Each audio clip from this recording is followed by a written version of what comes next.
Third stage है hand pipe, जो हमारे गांव क्षेत्र में आपको आसानी से देखने के लिए आज भी मिल जाएगा। 4 नंबर की और जल निगम की इंडिया मार्क का ये मशीन हैंड पाइप है। और उससे एडवांस व्यवस्था आ गई है समरसेबल, यानी कि एक बोरिंग कीजिए और बोरिंग में एक ऐसा मोटर पड़ता है जो जमीन के 80 से 100 फीट नीचे रहता है और उस मोटर के ऊपर कम से कम 50 फीट पानी रहता है, यानी कि वाटर लेवल नीचे ऊपर जाने का कोई टेंशन नहीं। तो यहाँ मेरा बताने का उद्देश्य यह था कि हमारे जीवन का जो मुख्य आधार पानी है, उसको हमने पाने के लिए इन चारों चरणों में से हमने आपको किस स्तर पर रख रखा है। निश्चित तौर पर हम लोग जिस क्षेत्र में रहते हैं, हम लोग चौथे चरण में है, यानी कि सबसे एडवांस स्थिति में है। हमारे यहाँ हमारे गांव में लोग समरसेबल लगवा करके अपने घरों में टंकी लगवा चुके हैं। अगर जरा हम लोग गौर करें तो ये जो चारों चरण हैं, 2 चरणों में बटे हुए हैं, यानी कि 2 साइड में बटे हुए हैं। अगर वैसे देखा जाए तो एक है एल साइड और दूसरा है राइट साइड। एल साइड यानी प्राकृतिक जल स्रोत और कुआं एल साइड है, और देखा जाए तो ये जल स्रोत या पानी की जो व्यवस्था है एक तरह से बाल्टी आधारित है, यानी कि कुआं से हम रस्सी के माध्यम से बाल्टी से पानी खींचेंगे, अपने घरों तक ले जाएंगे। जल स्रोत के साथ भी यही है। ये जो एल साइड का जो पानी की जरूरत को पूरा करने का माध्यम है, बाल्टी आधारित है, यानी कि जब तक जिस परिवार में आदमी बाल्टी ढोने वाला रहेगा, उसके घर की पानी की जरूरत पूरा होती रहेगी। लेकिन जिस दिन पानी ढोने वाला आदमी नहीं रहेगा, उसके घर में पानी पहुंचना बंद हो जाएगा। जबकि राइट साइड में जबकि राइट साइड में ऐसी व्यवस्था है जो कहीं कहीं पाइप लाइन आधारित है। हैंड पाइप में भी एक पाइप लाइन, यानी कि 20-20 फुट के पाइप को जोड़ करके पाइप लाइन धरती जल स्रोत तक पहुंचाई गई, उस पर चापाकल लगाया गया, यानी कि धरती को छेद कर एक पाइप लाइन डाल दी गई। और एक पाइप लाइन ऐसी है जो घर के आंगन में, घर के सामने हैंड पाइप आसानी से लग जाती है और हल्का सा प्रेस डालने पर लोटा लोटा पानी निकल आता है। यानी कि यह व्यवस्था ऐसी है कि जिसने हैंड पाइप लगवा दिया है वह न रहे तब भी उसके बीवी बच्चे या उसके परिवार के लोग पाइप चलाकर आसानी से पानी ले सकते हैं। चौथे चरण की जो व्यवस्था है समरसेबल आधारित, इससे भी एडवांस व्यवस्था है। वो चंद मिनटों में कई हजार लीटर पानी उपलब्ध कराने में सक्षम है। अधिकतर घरों में समरसेबल का कनेक्शन छत पर टंकी के माध्यम से, उस टंकी के माध्यम से घर में अनेकों नल लगे हुए हैं। बाथरूम में, किचन में, आंगन में, बाहर जहां भी उनको जल की जरूरत है वहां पर टोटी लगी हुई है। और जब जब पानी की जरूरत होती है, टोटी खोलिए और मनवांछित पानी लीजिए। यानी कि जो एल साइड है वह बाल्टी आधारित है और जो राइट साइड है वह पाइपलाइन आधारित है। हमको देखने की जरूरत है कि पानी के बारे में तो हमारी समझ इतनी विकसित है कि हम अपनी साइड बदल चुके हैं, लेकिन क्या हमारे पैसे के बारे में भी यही समझ है? साथियों, आपको जानकर आश्चर्य होगा कि पैसे के लिए भी जो भी सिस्टम है वह 4 तरीके के हैं। जैसे ये पानी के लिए 4 तरीके हैं, 2 वर्गों में बटे हैं, उसी तरह से पैसे की भी व्यवस्था है। एक अमेरिकी अर्थशास्त्री है रॉबर्ट टी कियोसाकी, जो आज भी वर्तमान में हो रही आर्थिक गतिविधियों, राजनीतिक गतिविधियों पर अपनी एक विशेष राय रखते हैं, और जब भी कुछ उनके वक्तव्य आते हैं वह वायरल हो जाता है और पूरी दुनिया में चर्चा का विषय रहता है। अभी हाल ही में ईरान और इजराइल अमेरिका युद्ध में भी उन्होंने अपना वक्तव्य जारी किया था और वो भी वायरल हुआ था। उन्होंने बताया कि जो पैसे की व्यवस्था है वह भी 4 वर्गों में बटा हुआ है, यानी कि लोग जो भी पैसा कमाते हैं 4 तरीके से कमाते हैं।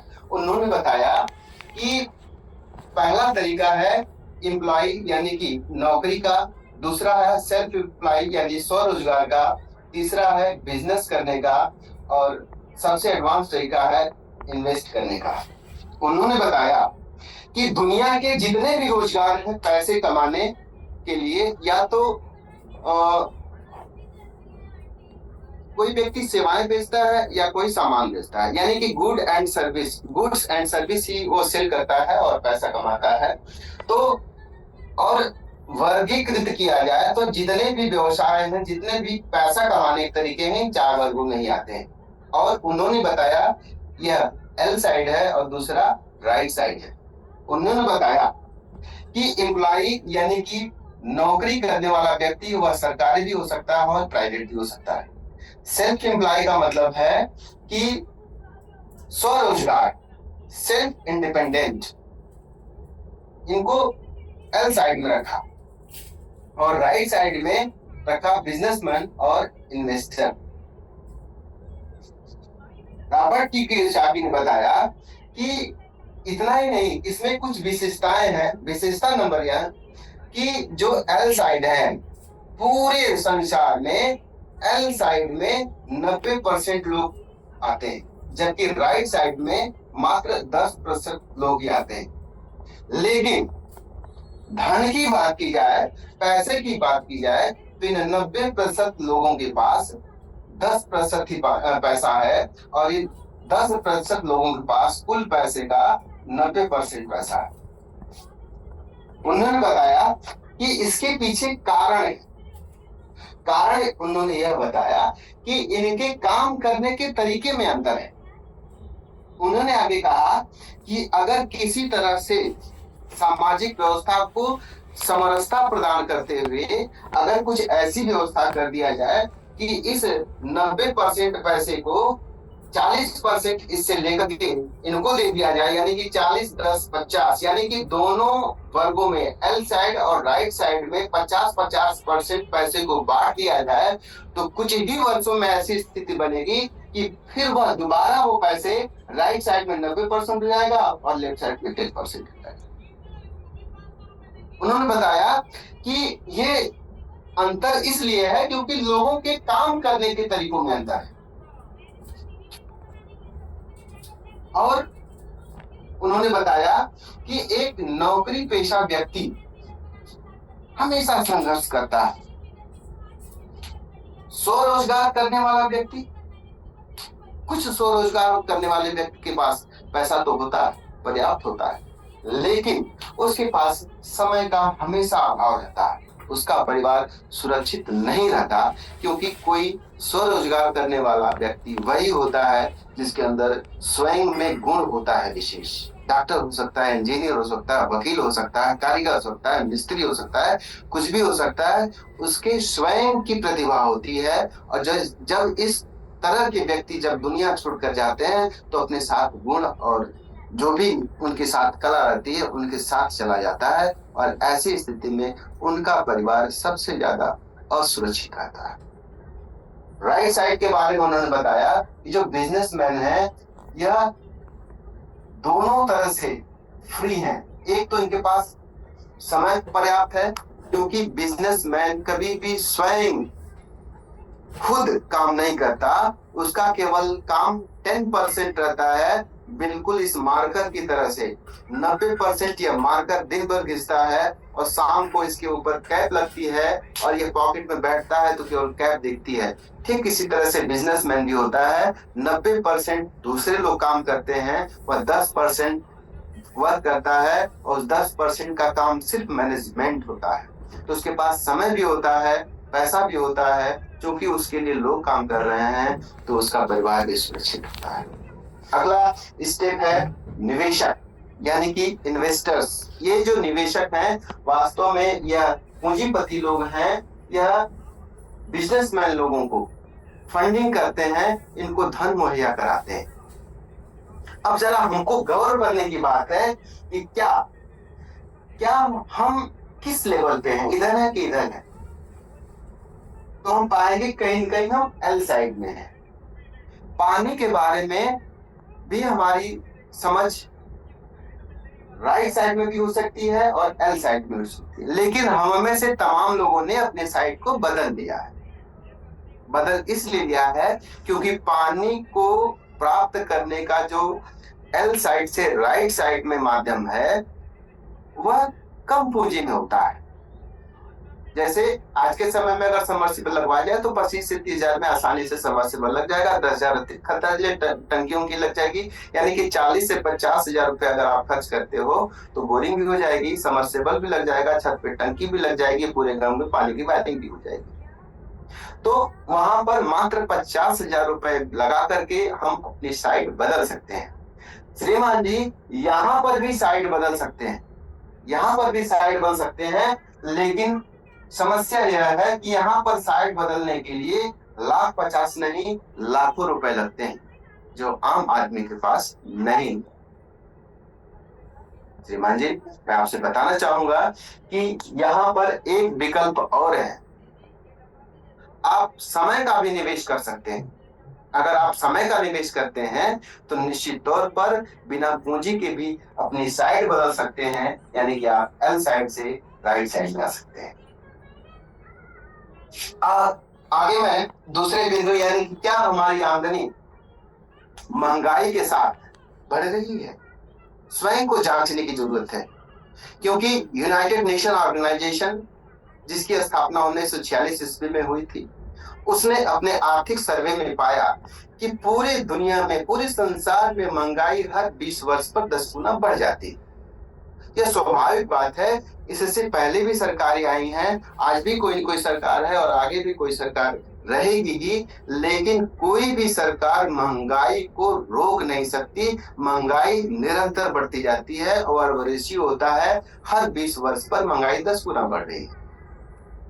यूनियन की एक रिपोर्ट के अनुसार जिस परिवार में 1940 रुपए में 4 रुपयों की आमदनी थी, वह मध्यम वर्गीय परिवार होता था और अपनी दैनिक जरूरतों की पूर्ति के लिए वह निरंतर संघर्ष करता था और किसी तरह से अपने परिवार का भरण पोषण करता था। यूनो कहती है कि 1960 जब आया तो उसी परिवार को 40 रुपयों की जरूरत थी, 1980 जब आया तो उसी परिवार को 400 रुपए की जरूरत थी, और 2000 आया तो उसी परिवार को 4000 रुपयों की जरूरत थी, और अभी हाल ही में 2020 बीता है और इस 2020 में उसी परिवार को 40,000 रुपयों की जरूरत थी। अब आपके मन में आ सकता है कि अभी भी हमारे परिवार में 40,000 रुपए तो मासिक खर्च नहीं है, हम तो कम में गुजर बसर कर ले रहे हैं। तो श्रीमान जी, यह जरा कटु सत्य है कि हम जिन भी साथी के घर 40,000 से नीचे में हम गुजर बसर कर ले रहे हैं, हम मध्यम वर्गीय परिवार में अपना जो दायरा है हम खो चुके हैं। कहीं न कहीं हम गरीबी रेखा से नीचे हैं, यानी कि निम्न वर्ग में रह रहे हैं और हम अब मध्यम वर्ग नहीं कहलाएंगे। साथियों, अब जरा गौर करिए कि 2000, जिस तरह से आंकड़ा यूनो बताता है कि 2020 में उसी परिवार को 40,000 रुपयों की जरूरत थी, मैं आपसे प्रश्न करता हूँ कि क्या सर 2040 हमारे जीवन में आएगा कि नहीं आएगा? अगर 2040 हमारे जीवन में आएगा और महंगाई दर इसी तरह से बढ़ती रही तो क्या हमारे जीवन में 2040 जब आएगा तो क्या हमारी प्रति माह आमदनी 4 लाख रुपए होने वाली है, हम जो भी काम कर रहे हैं? अगर श्रीमान जी जवाब आता है कि हाँ होने वाली है, हम जो भी काम कर रहे हैं अच्छे ग्रोथ से बढ़ रहा है और अगले 14 साल में हम 4 लाख रुपए प्रति माह काम करने वाले हैं, हम जो भी काम कर रहे हैं, तो बहुत निश्चिंत होइए, बहुत घबराने की जरूरत नहीं है। लेकिन अगर आपकी अंतर आत्मा कहती है कि नहीं भाई हमारी आमदनी तो यहाँ तक नहीं पहुंचने वाली है, तो साथियों निश्चित तौर पर हमें कुछ न कुछ करने और सोचने और प्रयास करने की जरूरत है कि आने वाले समय के लिए हम तैयार रहें। तीसरा बिंदु मैं रखता हूं सर कि क्या हमारा परिवार आर्थिक रूप से सुरक्षित है? इसका उदाहरण मैं ठीक वही देना चाहूंगा, रॉबर्ट टी कियोसाकी।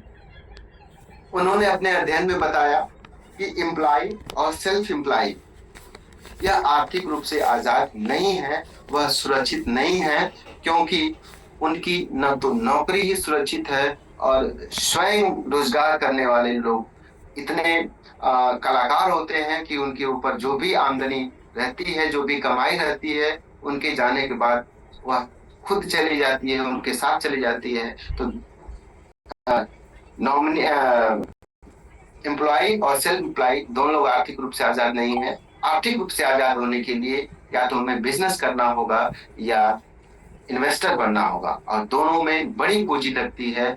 और एक यह हमारा एक ऐसा सिस्टम है जिस सिस्टम के तहत कम पूंजी, नॉमिनल पूंजी के साथ घर की जरूरतों को पूरा करते हुए हम अपनी साइड बदल सकते हैं और आर्थिक रूप से आजाद हो सकते हैं। और अगला है चौथा पॉइंट, क्या हम जिंदगी को खुलकर जी पा रहे हैं? साथियों, बड़ा ही कटु सत्य है, बड़ा ही कटु सत्य है कि हर कोई व्यक्ति जो इस जीवन में जी रहा है, कहीं न कहीं पैसे के पीछे भाग दौड़ मची हुई। जिसका वेतन 10,000 है वो भी, और जिसका वेतन 1,00,000 है वह भी पैसा के लिए हाय तौबा मचा हुआ है। न तो उसके पास समय है, न तो उसके पास स्वास्थ्य है। पैसा कमाने के लिए स्वास्थ्य गंवा रहा है, और जब स्वास्थ्य गड़बड़ हो जा रहा है तो पैसा गंवा दे रहा है। लेकिन यह एक ऐसा सुनहरा बिजनेस है जिस माध्यम से आपके पास स्वास्थ्य भी बेहतर होगा, आपके पास समय भी रहेगा, और आपके पास पैसा भी रहेगा, और तब जाकर आप जिंदगी खुलकर जी पाएंगे। तो अनेकों कारण है सर, अगर मैं कारणों पर चला जाऊं तो घंटों बोला जा सकता है सर इस पे कि यह बिजनेस हमें क्यों करना चाहिए। अब मैं दूसरे बिंदु पर आता हूं कि हमें कैसे करना है सर। हमारे गुरु द्वारा बताया जाता है कि बहुत ही आसान है, केवल 2 ही काम करने हैं, कुछ नहीं करना है, बस 2 काम करने हैं। पहला है काम यूज द प्रोडक्ट,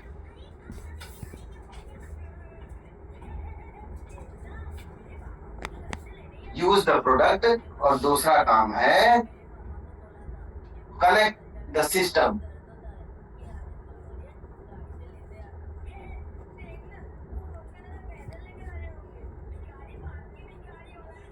पहला काम है यूज द प्रोडक्ट और दूसरा काम है कनेक्ट द सिस्टम। यह पंछी के 2 पंख हैं। जिस तरह से कोई पंखी अगर उड़ान भरना चाहे और दोनों पंखों को एक साथ हवा दे तभी वह उड़ पाएगा। अगर वह पंखी सोचे कि एक पंख को थोड़ा रोका जाए और एक पंख से ही पंख फड़फड़ा जाए तो क्या यह सर संभव है? नहीं संभव है सर। अगर उसको उड़ान भरनी है तो दोनों पंखों को बराबर उड़ाना होगा, तब भी उड़ सकता है। यह बिल्कुल उस नाव के पतवार की जैसी है कि अगर नाव को हम सही दिशा में ले जाना चाहते हैं तो दोनों पतवारों को एक साथ समान बल से जल को ढकेलना होगा, तब वह नाव जाकर आगे बढ़ेगी। कल्पना कीजिए, एक पतवार को रोक दिया जाए और एक पतवार से ही नाव को ढकेला जाए, यानी कि पानी को पीछे ढकेला जाए, तो क्या सर लगता है वह नाव आगे बढ़ेगी कि गोल गोल घूमेगी? प्रश्न का उत्तर यही आएगा सर कि अगर एक पतवार चलाते हैं तो नाव सीधी न जाकर के वही गोल गोल घूमेगी। ठीक इसी तरह से या तो हम यूज द प्रोडक्ट या कनेक्ट द सिस्टम में से कोई एक काम करते हैं, दोनों काम नहीं करते हैं, तो हमारा बिजनेस भी गोल गोल घूमेगा, आगे नहीं बढ़ेगा, और कहीं कहीं हम भवन में फंस कर रह जाएंगे। अगर हम चाहते हैं कि हमारे बिजनेस में ग्रोथ सही हो तो सबसे पहला काम करना होगा 100% यूज नो एक्सक्यूज। यानी कि हमारे घर में जो भी प्रोडक्ट लगते हैं, हमारे घर में जो भी प्रोडक्ट लगते हैं, हमें अपने ही प्रोडक्ट इस्तेमाल करने हैं। इसलिए नो एक्सक्यूज, 100% यूज। करना क्या है कि सबसे पहले हमको डिस्प्ले वॉल खोलनी है सर। डिस्प्ले वॉल खोलनी है और डायमंड डेवलप करना है।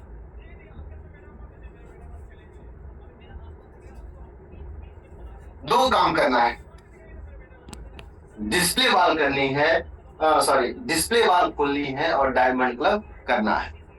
जैसा कि आप साथियों जानते ही हैं, 10,000 की डीपी का सामान आप खरीदिए, पीवी नहीं, 10,000 डीपी का सामान खरीदिए और डिस्प्ले वॉल आपका ओपन। डिस्प्ले वॉल आपको अनेकों तरह की सुविधाएं देता है। आप जो भी खरीदारी करते हैं अपने डिस्प्ले वॉल में लीजिए, सेल्फ की खुद की बिल काटिए और अपने डाउनलाइन में आप जो भी प्रोस्पेक्टिंग करते हैं उसमें आप आसानी से बिल काटिए और अपने बिजनेस को नई दिशा और नया वेग दीजिए। इतनी क्षमता है। और जो भी सीरियस साथी हैं, आप देखेंगे जो भी अच्छी पिनों पे हैं, वह 100% है कि उनके पास डिस्प्ले वाल है। और दूसरा काम है डायमंड क्लब करना है। साथियों, मैं चर्चा करना चाहूंगा कि हमारे यहाँ 3 तरह के क्लब हैं, 1500, 2500 और 5000 पीवी। डायमंड क्लब 5000 पीवी करने वालों को कहते हैं, और 5000 पीवी करने के लिए औसतन 8 से 10,000 की खरीदारी करनी होती है। स्वाभाविक है कि हो सकता है जिनका परिवार छोटा है या जिनकी घर की जरूरतें कम है, उनका डायमंड क्लब करना थोड़ा मुश्किल हो। उसी मुश्किल को आसान करने का नाम है डिस्प्ले वॉल। बिल्कुल सर, आप डिस्प्ले वॉल खोलिए, आप प्रोस्पेक्टिंग कीजिए, फील्ड में उतरिए, मार्केटिंग प्लान दिखाइए। आपका मार्केटिंग प्लान देखकर, आपके प्रोडक्ट को देखकर लोग उत्सुक होंगे। आपके प्लान को देखकर तुरंत, भले ही कोई ज्वाइन ना हो, लेकिन आपके प्रोडक्ट को देख के सर जरूर कुछ न कुछ खरीदारी होगी।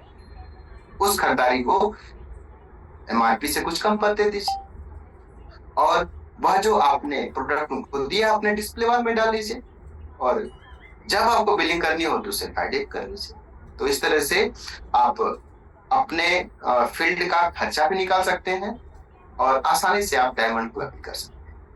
तो ये बहुत ही आसान तरीका है कि अगर हम डिस्प्ले वॉल खोल के डायमंड क्लब करना शुरू कर दें तो निश्चित तौर पर हमारे बिजनेस को नई दिशा मिलने वाली। जो भी साथी, जो भी गुरुदेव लोग बड़ी पिनों पर हैं, आप जरा सर्च करिएगा कि उनके पास डिस्प्ले वॉल है कि नहीं, क्या वो डायमंड क्लब करते हैं कि नहीं। आपको 100% मिलेगा सर कि जो भी हमारा साथी, जो भी हमारे गुरुदेव अगर अच्छी पिनों पर हैं, बड़ी पिनों पर हैं, तो 2 बातें कॉमन हैं। पहले तो उनके पास डिस्प्ले वॉल होगा, दूसरी बात वह नियमित रूप से डायमंड क्लब करते हैं। एक काम करना है कि यूज द प्रोडक्ट, और उसके लिए डिस्प्ले वॉल खोलिए और डायमंड क्लब करिए। दूसरा काम क्या करना है, connect the system. Connect the system. System क्या है सर? BTFUZ।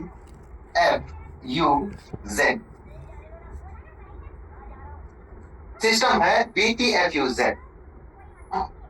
अब जानते हैं हमेशा कहा जाता है BTFUZ, लेकिन हमारे गुरु द्वारा बताया गया है कि हमको चलना है उल्टा। यानी कि हम जिस भी साथी को मार्केटिंग प्लान दिखाते हैं, जिस भी हम अपने प्रोस्पेक्ट को दिखाते हैं, उसको हम सीधे बी से न जोड़ करके जेड से जोड़े। रिवाइज आपको करा देता हूं। बी मतलब बुक्स, टी मतलब टेक, एफ मतलब फंक्शन, यू मतलब अप्लाई, जेड माने जोन।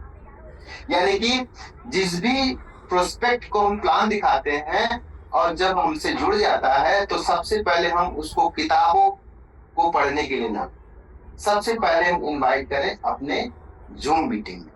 जूम मीटिंग के बारे में बताएं, प्रमोशन करें और बताएं कि जूम मीटिंग में आपको ऐसे ऐसे लोग मिलेंगे जो हर क्षेत्रों से आ रहे हैं और सब लोग अपना अनुभव साझा करते हैं, और सुनने का अवसर है, सीखने का अवसर है। और ऐसे समय में जब हम लोग खाली रहते हैं, उस समय का सदुपयोग कर सकते हैं। दूसरे शब्दों में कहें, उस समय का निवेश कर सकते हैं। यानी कि अपने प्रोस्पेक्ट को सबसे पहले जूम से जोड़ें, उसके बाद अपने अपलाइन से संपर्क कराएं। ये अपलाइन बिल्कुल उसी तरह से काम करते हैं जैसे बीच में खंभे से कनेक्शन ले लिया जाए और एक है ट्रांसफार्मर की खूंटी से ले लिया जाए। तो निश्चित तौर पर जो आप ट्रांसफार्मर से की खूंटी से जो आपके घर में आएगी लाइट, न उसमें फ्लक्चुएशन होगी, न वोल्टेज कम होगा, लगातार एकदम 220 वोल्ट लाइन मिलने वाली है। लेकिन बीच में हो सकता है जो आप खंभे से लें, हो सकता है स्पार्किंग हो, अप डाउन करे, स्पार्क करे, वोल्टेज अप डाउन हो। तो हमें क्या करना है, हम जूम में जोड़ेंगे, उसके बाद सीधे अपने अप्लायंस से मुलाकात करेंगे और यह प्रयास करेंगे कि हमसे तो जुड़ा है, हमारे अप्लायंस से भी जुड़े। ये सफलता का मूल मंत्र बताया गया साथी। इसके बाद क्या करना है, हमको उस साथी को फंक्शंस में ले जाने हैं। जैसे हमारे क्षेत्र में जो भी सेमिनार्स होते हैं, आपने महीने भर में जितनी भी प्रॉस्पेक्टिंग की है, जितने भी प्लान दिखाया है, उनमें से सभी साथियों को इनवाइट कीजिए, सबको इनवाइट कीजिए। बड़ी स्वाभाविक बात है कि आप जिन लोगों को इनवाइट करेंगे उसमें से आधे लोग ही आएंगे सर, बाकी लोग या तो बहाना कर लेंगे या तो सेमिनार के दिन उनका पेट दर्द होने लगेगा। यानी कि अगर आपने महीने भर में 20 लोगों को प्लान दिखाया है, उस 20 लोगों को आप इनवाइट कीजिए, निश्चित तौर पर 10 से 12 लोग ही आ पाएंगे और उनको फंक्शन में बैठाइए, और जब वो लोग फंक्शन बैठेंगे तो उनका रीजन और विजन दोनों क्लियर होगा सर। उसके बाद क्या करना है, उनको ट्रेंड करना है सर, ट्रेनिंग में बैठाना है, टिप्स सुनाना है, उसके बाद उनसे कुछ किताबें पढ़ो। नियमित रूप से जो व्यक्ति BTFUZ का पालन करता है अपने लिए और अपने साथियों के लिए, गारंटेड है कि उसका बिजनेस बढ़ने वाला है। तो ये दोनों ही काम करते हैं, use the product and connect the system. अगर हम नियमित रूप से काम करें साथियों, तो कहीं न कहीं हमारा बिजनेस निश्चित रूप से बढ़ेगा और हम सफलता की तरफ अग्रसर हो जाएंगे। तो जैसा कि मैं देख पा रहा